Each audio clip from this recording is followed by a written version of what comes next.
Мінекей, мына екінші қатардың полын бастадым. Жайлап доспемен. Астына рубероидпен стекловатты салып, ертең жаңағы шум изоляция, бір жағынан жылыту болады, бір жағынан шум изоляция болу үшін астына обрешетка қағып, үстіне рубероид қойып, оның үстіне стекловат жайып, оның үстіне обрешетка арасын 35 сантиметрден қойып, мінекей тегісі сөйтіп ДСП қаған. Бәрін шүріптап, мінекей араларына бәрін көріңдер. Осындай болды.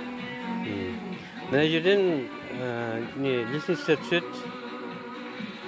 Лестница, былай қарай коридор,